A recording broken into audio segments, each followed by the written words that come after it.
Hello guys! Welcome to my vlog! I'm Raquel FT Chavez from ICE2204. So, for today's video, we have to answer 3 questions that related to sports, specifically in volleyball. But, before that, let's talk about volleyball. What is volleyball? Ano nga ba ang volleyball? At kung ano ang kasaysayan ang nakapaloob dito? So, volleyball. Volleyball is a game played by volleying an inflated ball over the net. Volley is a propel a ball while in the air and before touching the ground. So, volleyball. It is a game played by 2 teams, usually of 6 players on a side, in which the players use their hands to bat a ball back and forth over a high net, trying to make the ball touch the court within the opponent's playing area before it can be returned. To prevent this, a player on the opposing team's bats the ball up and toward a teammate before it touches the court surface. That teammate may then volley it back across the net and bat it to a third teammate who volleys it across the net. A team is allowed only 3 touches of the ball before it must be returned over the net. So, the origins. William G. Morgan, in 1870 to 1942, who was born in the state of New York, has gone down in his story of the inventor of the game volleyball, to which he originally gave the name Mintonet.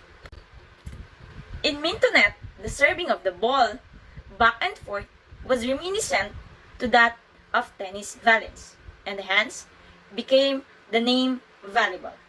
After an observer, Alfred Halstead, noticed the volleying nature of the game at its first exhibition match in 1896, played at the Springfield YMCA.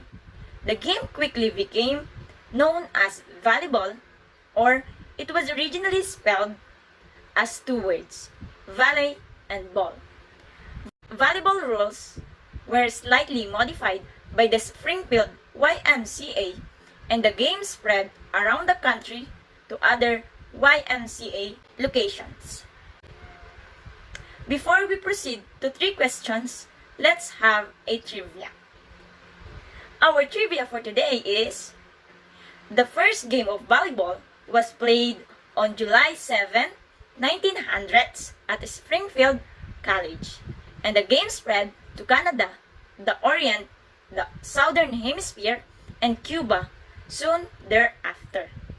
In a mere 7 years, 1907, the sport was presented as one of the most popular sports in the Playground of America convention. So, after we know what is volleyball, who invented it, and its origin, let's jump to the 3 questions. Question number 1. Among the skills in playing volleyball, which do you prefer to master? Or, which do I prefer to master? Explain why. Then, question number 2. What are the legal and illegal contact or attacks of a setter? And lastly, question number 3. State 2 scenarios where you can apply your chosen hand signals and try to elaborate your answer and demonstrate the hand signals on how it is supposed to be done. Okay, let's answer question number 1. Among the skills in playing volleyball, which do you prefer to master? Explain why. As player skills improve, standards increase. This is the key if you want to have highly successful volleyball teams. As skill improves, the player's expectation will increase. As a player learns, they will start to expect to be more successful. In skills in playing volleyball, which do I prefer to master is passing and serving. Why? Passing because is often thought of as the most important skill in volleyball. If you can pass the serve, then you won't ever put your team in a position to score a point. A pass is used to direct the ball where the setter will set the ball to one of the hitters. The same skill is called digging when you're receiving a spike. Passing is by far the most important skill in volleyball because it keeps your opponent from scoring easy points with service aces. And it is the foundation of a strong offense. For example, if your team is unable to pass the ball to the setter can't set the attackers. If the attackers cannot be set, it will be very difficult to win volleys and consequently score points. Each team only gets 3 hits before the ball must be returned to the opponent. Therefore, passing the ball effectively on the first hit is important to execute the pass set attack offensive sequence. Next one is serving. It is hard to imagine the sport of a volleyball without serving. Keep in mind that the game of volleyball was always begin with serving. Actually, serve is the first hit during the game of volleyball. It's no surprise that every volleyball team has a server. A server is a volleyball player who is responsible for serving during the game. In fact, serving is all about putting the ball into play. The serve is executed by a volleyball player who plays in the back right zone of the court. It's also important to know that the serve is executed from the service zone of the volleyball court. In addition, volleyball players must follow the service order that has been recorded on the lineup sheet. Question number 2. What are the legal or illegal contact or attacks of a setter? Setting is an extremely important component of volleyball. Having a good setter is imperative to any team's attack. While setting is important, it can also be very difficult to execute properly. Because of this, it is important to know the rules of setting in volleyball. Volleyball setters use their hands to hit the ball and put it in a good condition for the hitter or attacker to spike it into the opponent's court. Setting requires specialized training and practice. As a setting specialist or a player often relied upon to set, you should remain informed about all rules that apply to setting. The setter is the player who runs the team's offense. They will try to receive the second touch and set it for the opposite or outside hitter.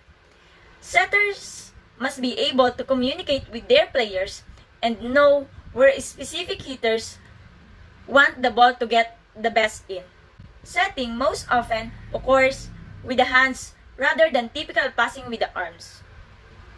It is legal attack when the setters can also force blockers on the opposing team to commit violations. If the ball remains clearly on your side of the net, you can set the ball to blockers with their hands over the net to force them to commit an illegal block. If blockers contact a ball set from the setter's side, they commit a violation and their team loses the point. While the illegal attack of a setter is they cannot hit the ball twice during a set, such double hits. Double hits will cost your team a point. As a back row setter, you cannot block or attack the ball or hit the ball at all above the net. You cannot jump up to hit the ball with your body elevated above the top of the net. Blockers or hitters on the opposing team might try to force you to illegally block the ball by hitting the ball into your hands while they remain positioned above the net. Contacting the ball with your body above the net constitutes an illegal block. If you touch the ball at the same time as a blocker on the opposing team, you almost commit an illegal block. Another type of illegal set is a carry or lift, which is when the setters make contact with the ball for too long during their pass. It is also important to note that liberos are not allowed to overhand set the ball when they are standing in front of the attack line. Question number 3. State 2 scenarios where you can apply your chosen hand signals and try to elaborate your answer and demonstrate the hand signals on how it is supposed to be done. My first hand signal is center line violation.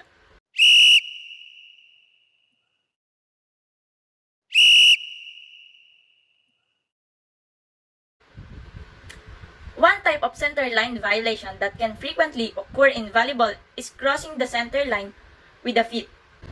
While players are permitted to cross the center line with their hands so long as they do not interfere with play.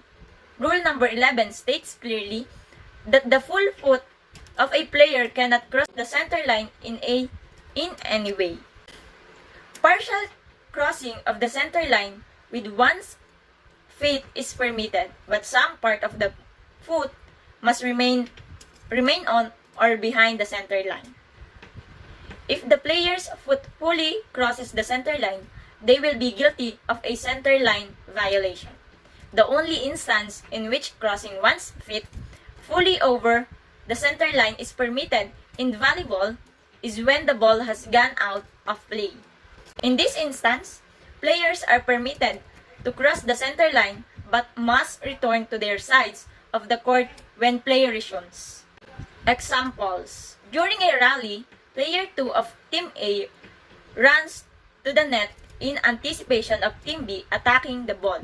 But as they reach the net, they mistakenly place one foot too far forward and their entire foot comes down beyond the center line. Player 2 receives a center line violation for crossing one foot fully beyond the center line, and Team A loses a point and right to serve. Here is the sample video of center line violation. The attacker in this clip commits 2 violations in succession. First, she ran her foot completely across the center line of the opponent's court. Moments later, she contacts the net. Since the center line violation happened first, this is the call the umpire. If you have a center line violation, there's a penalty. The penalty for the center line violation in volleyball is a side out. A side out refers to the twofold penalty of losing the rally point and the right to serve the ball.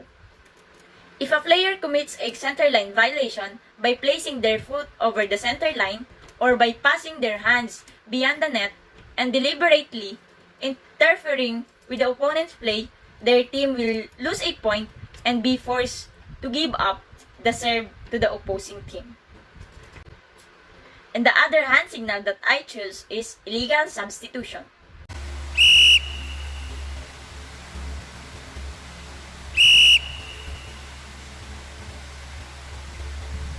Substitution are the key part of any volleyball game, but an illegal substitution can provide a team with a very unfair advantage.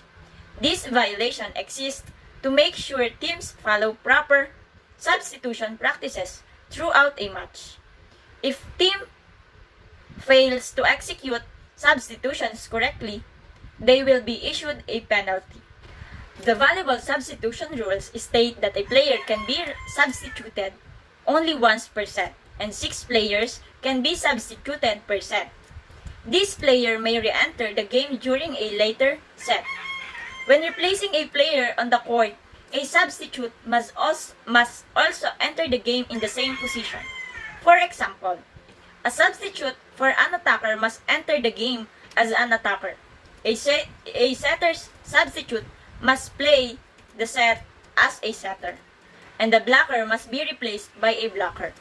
Players may not change their original rotation through substitutions, so they must be substituted in their original position when rejoining the game.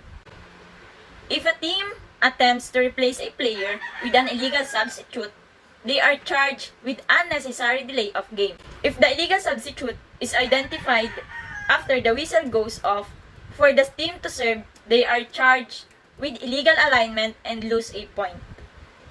Any points scored by the serving team while an illegal substitute was on the court during the set will be lost. If the team is receiving All points earned in the previous term while the illegal substitute was on the court will be cancelled. So after we know what is volleyball, who invented it and its origin, and after answering 3 questions, I hope you gain knowledge from me. That's all. Thank you and God bless us all. Bye-bye!